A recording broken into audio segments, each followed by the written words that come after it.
podcast where we talk about all things parenting. And today we're talking with Teran Tadal, the Director of Equity and Inclusion at the Wharton Undergrad Division at the University of Pennsylvania. And we're talking about how to talk to kids about racial identity and bias. Teran, thank you so much for being on the show. I'm really excited to talk with you today. Absolutely. Thank you so much for having me, Nicole. So before we get into this, can you give some basics around vocabulary, race versus identity versus ethnicity? Yes. So you can get really bogged down in some of these terms, and my Yeah. goal and my hope is that people won't. I think about race as the social construction of who people see or what people see.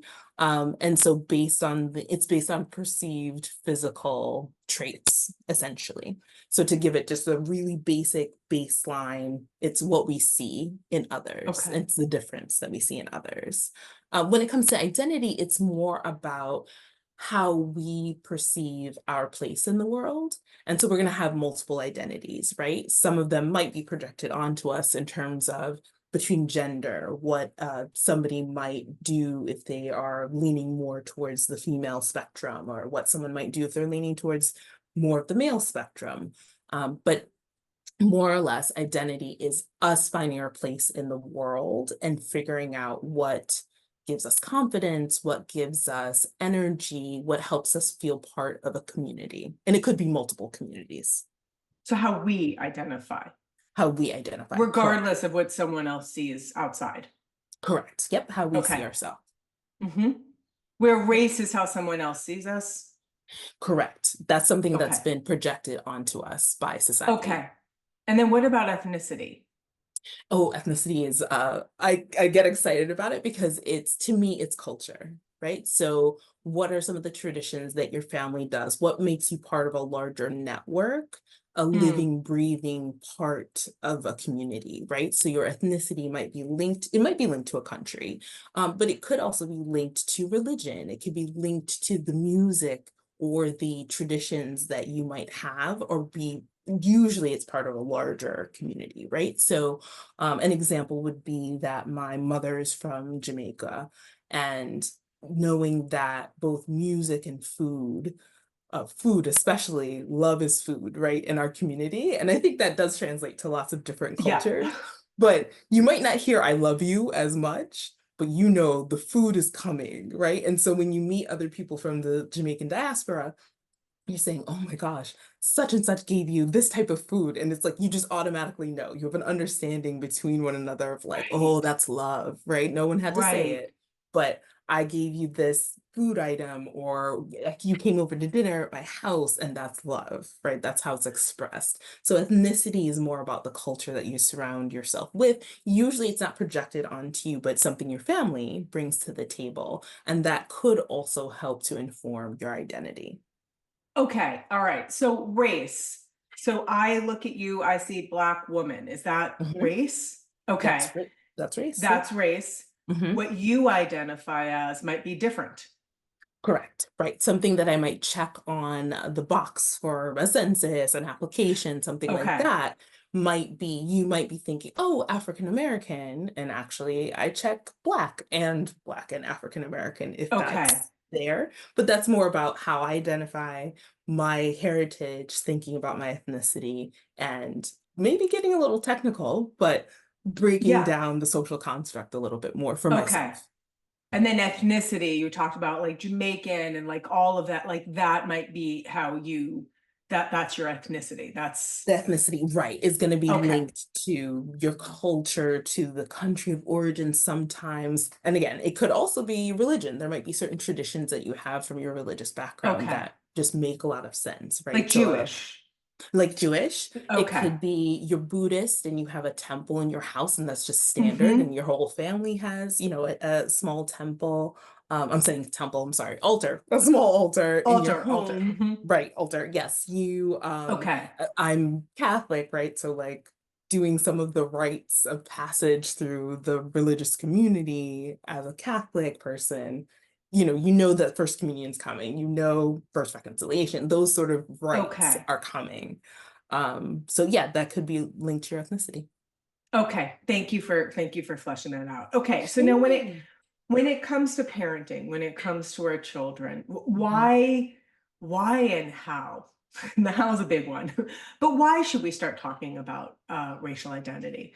I believe that it's something that should be done early and often, and it's because we've been through multiple generations, right? And I think we as parents, we have a obligation to help the next generation sort this out, right? We didn't necessarily build the social construct. We didn't build race and who's ranked where. And I will say within, and I know other scholars have said this too, within the US, we're talking about a caste system and it's based Mhm. on color, right? And your proximity to particular colors.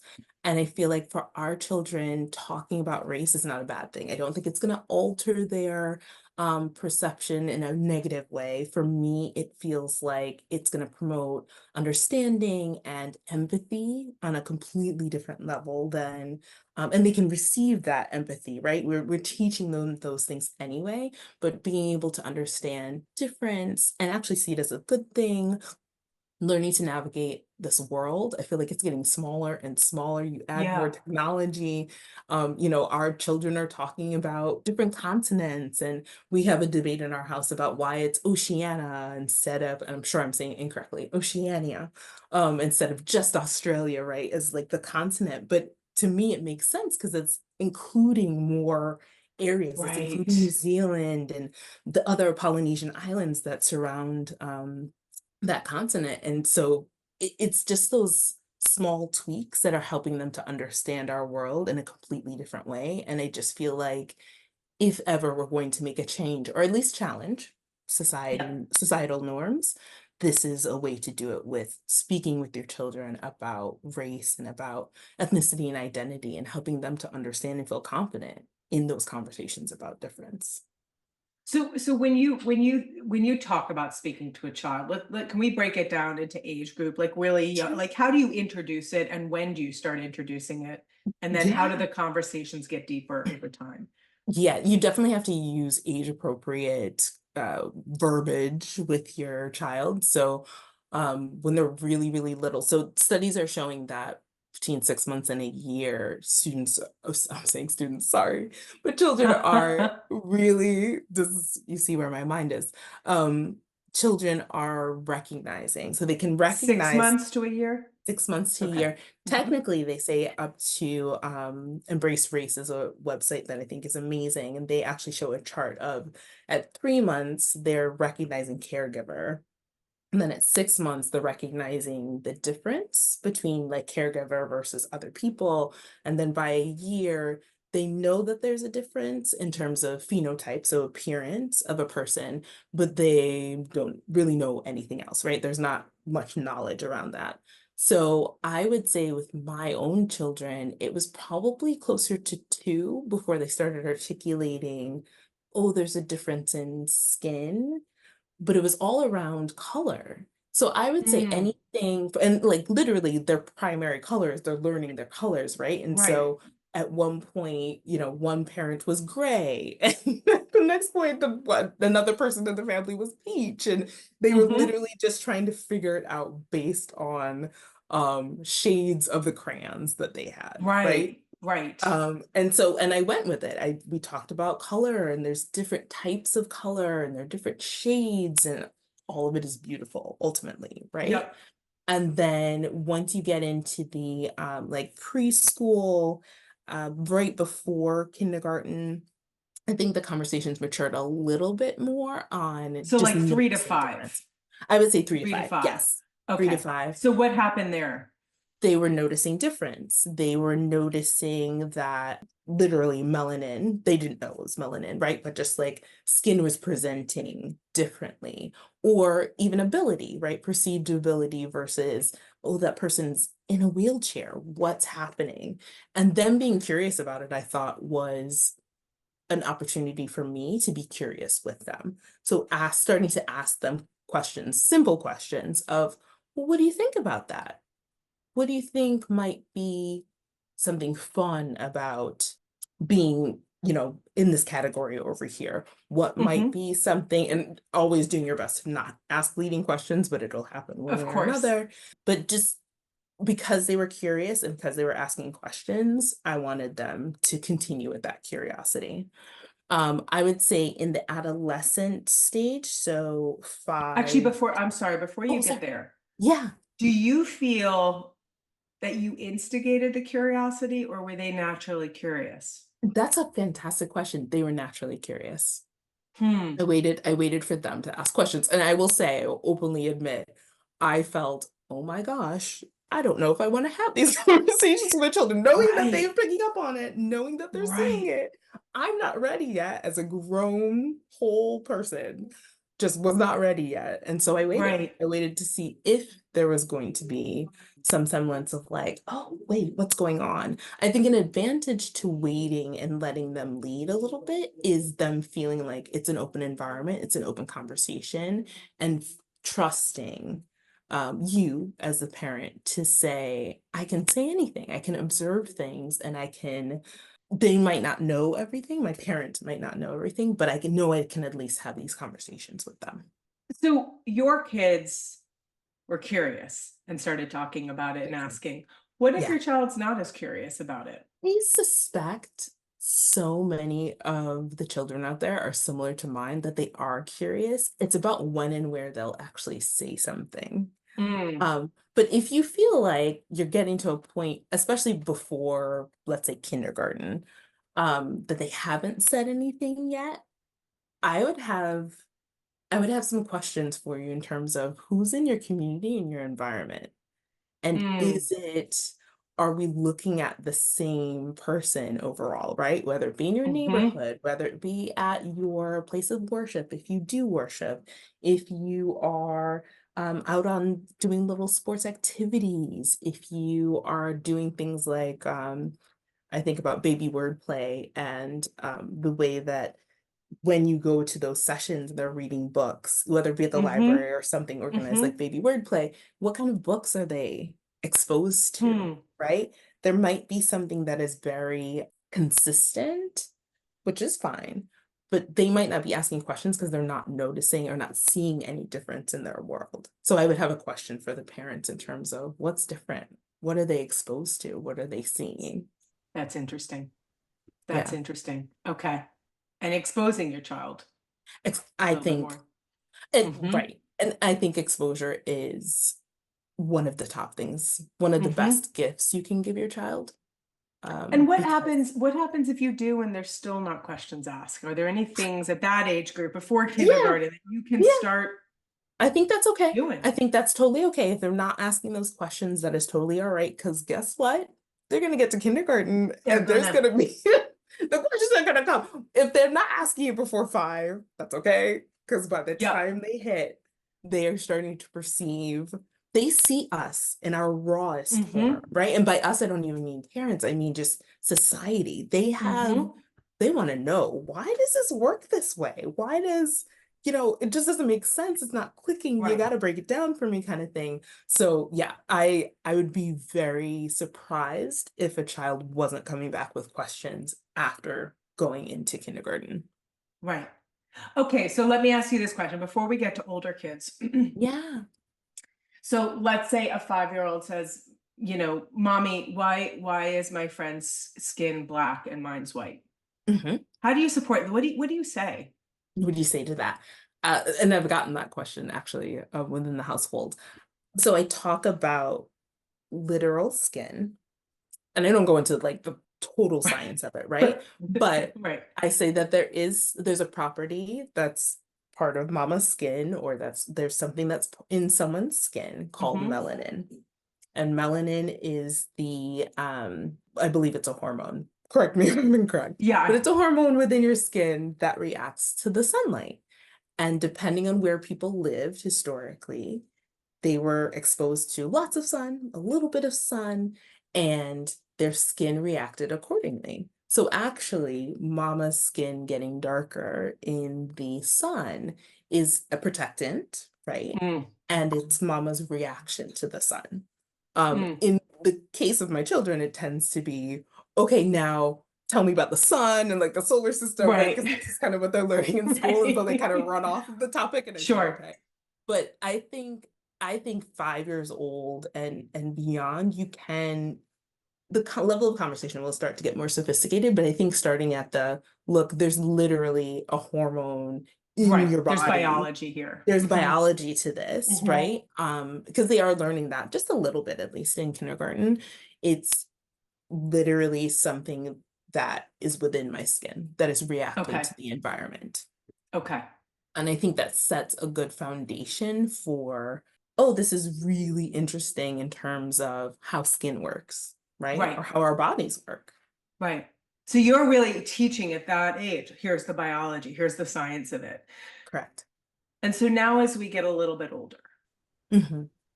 let's talk about those conversations. Yeah, it becomes environmental, right? Hmm. So the bias that you see and might not have vocabulary for, you might hear things like the child saying, "Oh, boys are better than girls." Right. How do you know that? Where did that come from? I know that didn't come from my household, right? Like as a parent, I know you're going to say that Right. did not come from me. So how did we get here? But it's they're looking at their environments Hmm. for better or for worse within the classroom. And I know teachers try really, really hard, and they're phenomenal leaders, and they're guiding our children during the hours for many hours. I don't know For if I could do many, as many, for many many. hours. Right.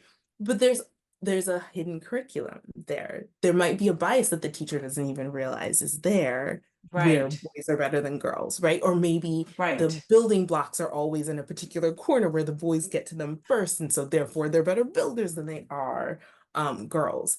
So knowing that that's out there, there's a little bit of onus, I believe, on the parents to say, okay, where is my child just in terms of mindset at, Hmm. 8 years old, and what are they picking up on that we've kind of become almost desensitized to, right? Yeah. Of those dynamics between gender, of those dynamics between race. I talked about this not too long ago of like, if they're playing particular games, you hear that they're playing something at recess, and your child is always the villain. Why is that? Like you can Right. be curious, right, of that, but breaking down the who, what, when, and where of what's going on in their daily lives. Mm. And I do think talking about race helps to contribute to their critical thinking of the world around them. And so asking the questions of, well, who's the villain? Why are we playing good guys versus bad guys? Why are we playing, cops versus robbers, or whatever it might be? Right. Right. Tell me what that looks like. Tell me what you see. And I think asking more of those questions will help them to start to question why. Why are we doing this? What's Right. Why are right? we playing good, bad, It bad guy? might not Hmm. always empower them to change what's Hmm. going on at recess, but it'll start to give them an eye where they'll say, "Oh, that's interesting," or, "Oh, that's different.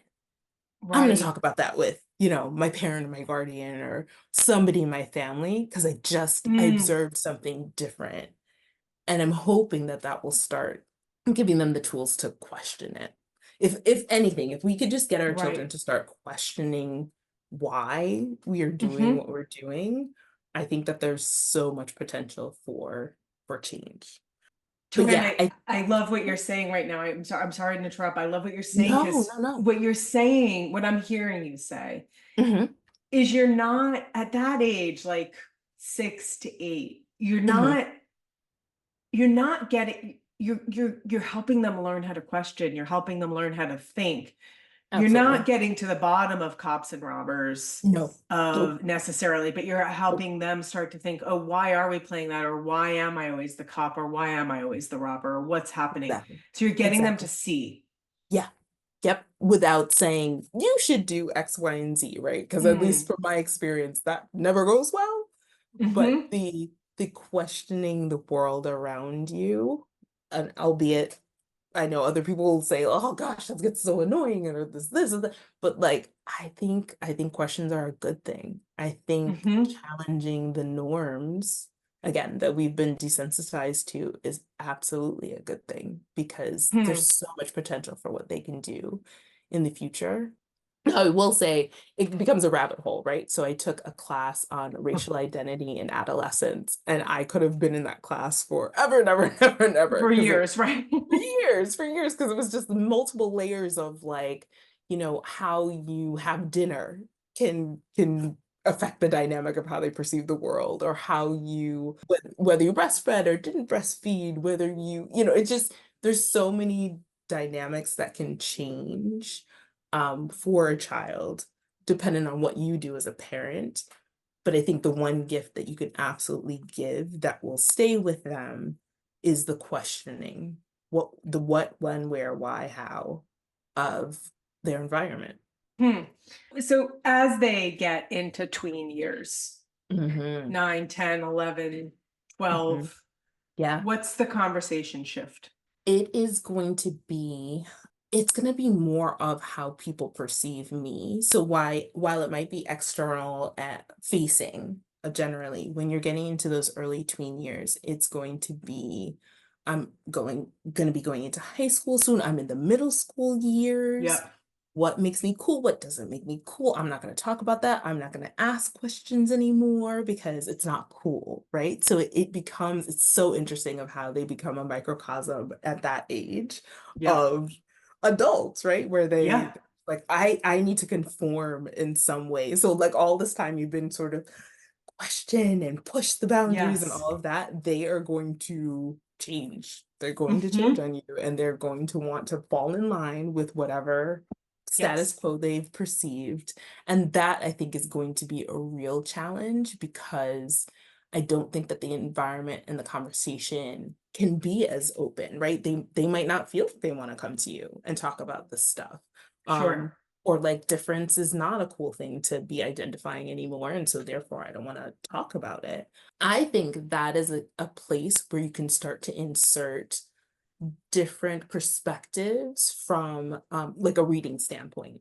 So Yeah. if there is a summer reading list, or if there is particular topics, that are being addressed in like history or English or any of those things, for me, I think a creative way to address it is to go ahead and do like different autobiographies or different Hmm. perspectives, right? So you are obviously the history that we learn is very Eurocentric, right? But Yeah.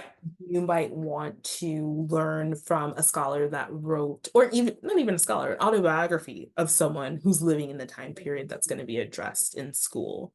I Hmm. think those alternate perspectives give such an interesting learning dynamic for our Sure. children to be able to build a bit of confidence in difference, if that Sure. makes sense. Well, it makes a lot of sense. And I also just think, even like beyond race, beyond identity, beyond ethnicity, beyond all of this, Hmm. I think a very big shift in our human development and our human Yeah, psychology is recognizing the vast perspectives on the same thing. I yeah, think that is one of the most interesting kind of shifts in our own personal development, and giving kids that opportunity to learn how differently people see things, and how uniquely people see things through different lenses. right. 100%. And I think that's a Yeah. great, phenomenal gift. Hmm. So I want to talk about adolescence Hmm. and like shifting there, like post tween years and the conversation. And then I want to ask when things get difficult. So let's talk about, I mean, adolescence gets difficult, but what happens in the conversations with adolescents? Is there a It be shift? Yeah, there definitely is a shift. And I think the foundation that you've created for empathy can be a really helpful to be able to know when and where to have the tough conversations.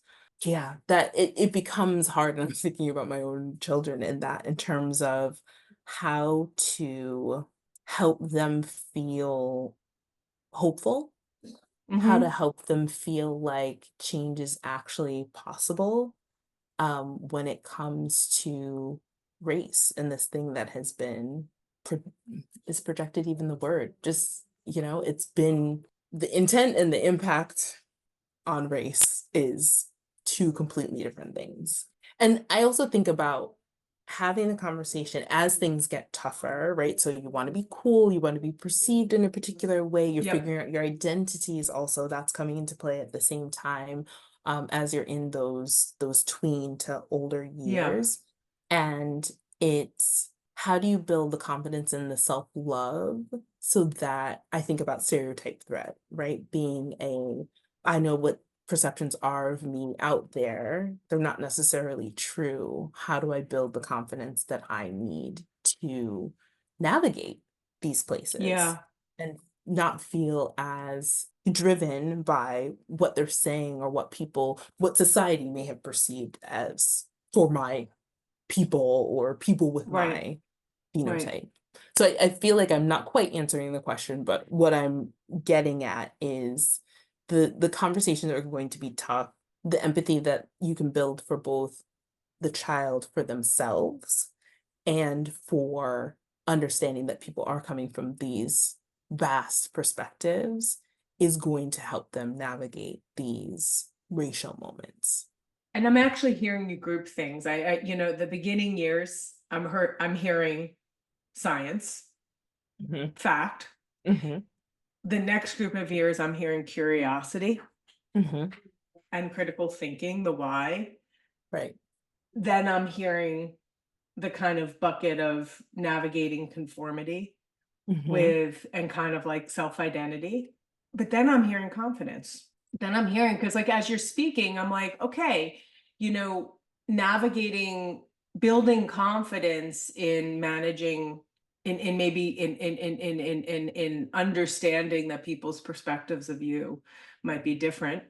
mhm. And isn't that also kind of the work of adolescence?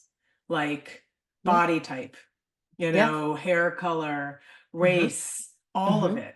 Like, mhm. isn't this kind of, acne or no acne? Like, isn't this kind of That's a huge the one. work of adolescence building up enough confidence Mhm, that you can deal and right. cope with, not deal, but cope with the things that are going to be thrown at you and the perceptions that are going to be thrown at you. Absolutely. Yeah. And I think that's what makes Yeah. it so hard is like you're trying to build these small agents of change, right? I think we all Yeah. have great intentions of just like, oh, this is gonna happen.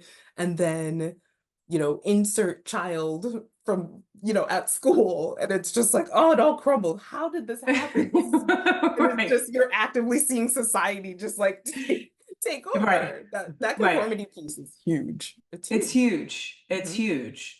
And it's not wrong to want it. Like, it's not wrong to want to, like, this is part of the job of tweenhood, of wanting Right. to conform and feel what that feels like. Right. So it's nice. We're putting this into buckets. But then what happens when a child's bullied? What happens when bad things happen? What Yeah. happens when the intentions aren't good? Like, how do you support your child through that? Or if So your I say child's the bully?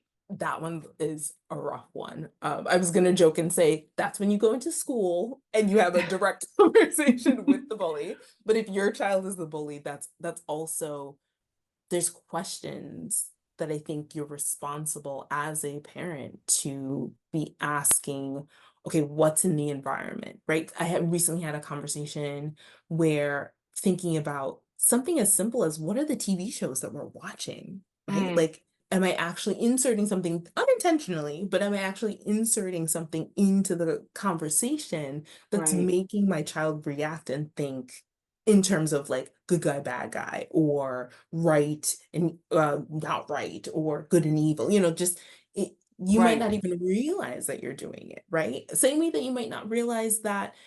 To me, I think having a diverse community, I'm committed to that, right? I want my children to see lots of different examples of just awesomeness. And you might not have done that. You might be in a very sort of Mm, monolithic space, and that's it. And you never thought to change that. Now, I would right. say if you were the bully, I would absolutely, and I'm not endorsing any particular martial arts, but if your child is ending up being the bully, I wonder if something like a jujitsu or a karate or a discipline that's going to help you understand what bullying actually is, Right. perhaps That's an option. That could also be an option for someone who's being bullied, right? To understand the dynamics of conflict.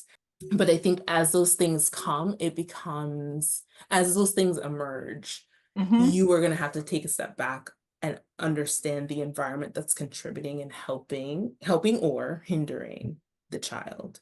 And hopefully, because you've been having those open conversations with your child from the beginning, you can sit down and talk about it. And I think it is 100% okay to say, look, I don't know everything, and we're going to work through this together. And I think that happens in a lot, right? If you're not Hmm. studying race, if you're not looking at, journal articles regularly about Right. how these things shift, which is normal, that's everyday life. Right. You're not going to have these like theories, critical race theory, or like, you're not Right. going to have those tools, and that's okay. That's totally fine. I think creating opportunity to say, look, I don't know all the things about perceived difference.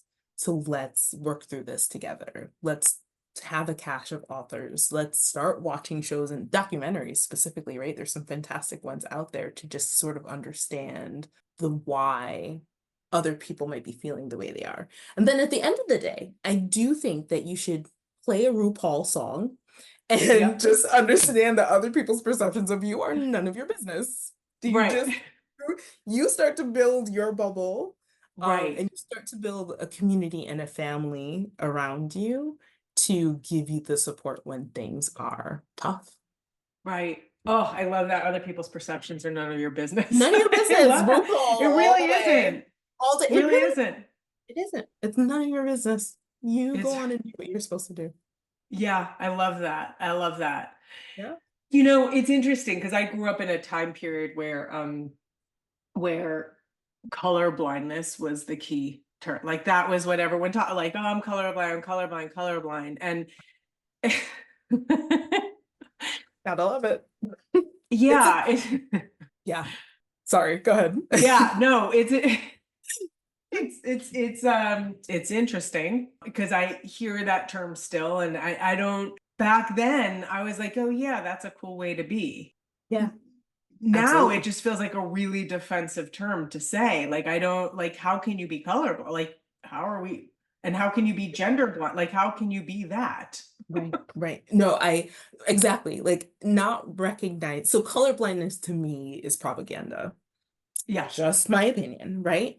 And it, like you said, it just negates the awesomeness, the beauty of the world around you. yes, And if you are colorblind or gender blind or whatever blindness you want to say, you are also blind to what is happening around you.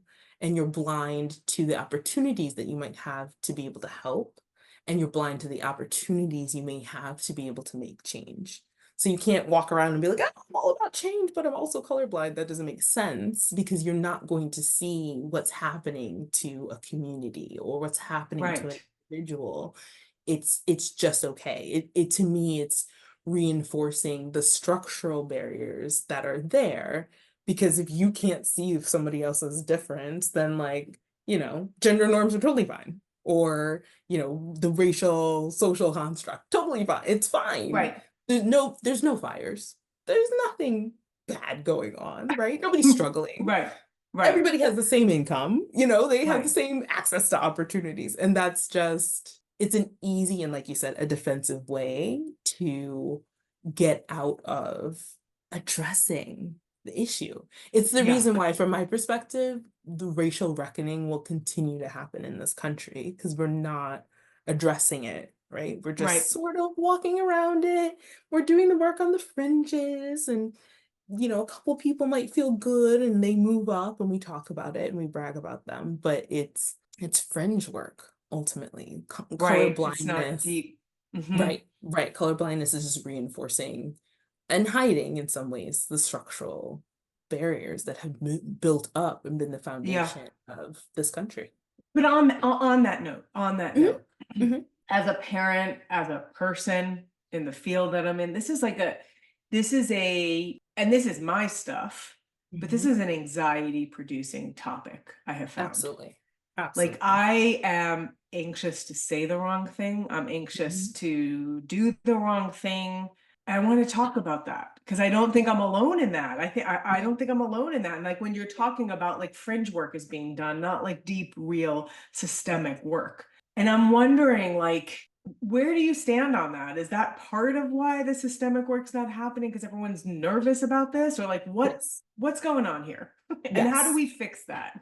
Right, right. So many things to fix. But I feel like because we are doing the fringe work that helps us to feel good, some of us to feel good and say, well, that's enough, right? I've done my part, I've done my piece, and that's fine.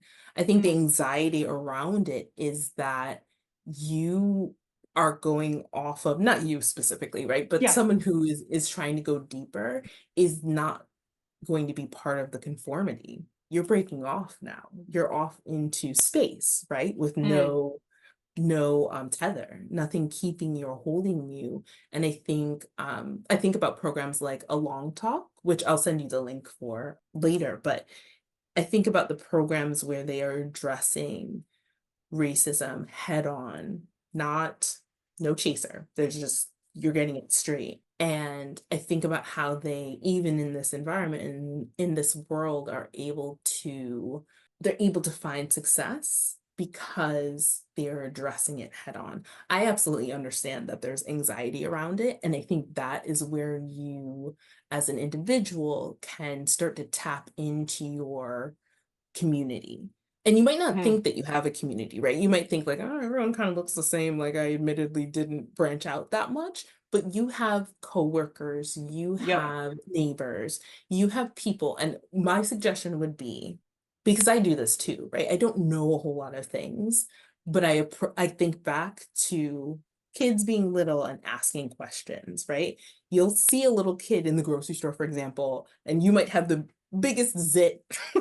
You know what the zit, the kid knows there's a zit. They're Yeah. pointing at you at the At the zit. say. And Hmm. then the parent is trying to act like, oh no, the child didn't see it, even though they're pointing and staring right at you and asking, what is Yes. that on your face? I think you approach it as an adult to say, all right, there's a zit. And I don't know everything about the zit. I don't know how the thing even got there. I need help in terms of figuring and sorting it out. And there's some Right. anxiety around it, right? Now, I will say not everybody is willing and sometimes able to be a teacher, right? Sometimes that is exhausting work. As a Black person, Yep. that is exhausting work. But if someone's coming to me and saying, look, I don't know everything and I'm having a moment and I'm really trying to make sure that my children know better, Yes. do better, or whatever, you better believe if I can't do the work in the moment, I'm going to find somebody to be like, you know what, you connect with this person, or Yep. let's get together, let's do a play date, let's do whatever and talk about it. Because for me, talking about it is at least the first step of how can I Yep. find resources? How can I start to get over my anxiety? That anxiety is going to be there. And I think lots of people have anxiety Yeah. around Sure. different topics, right?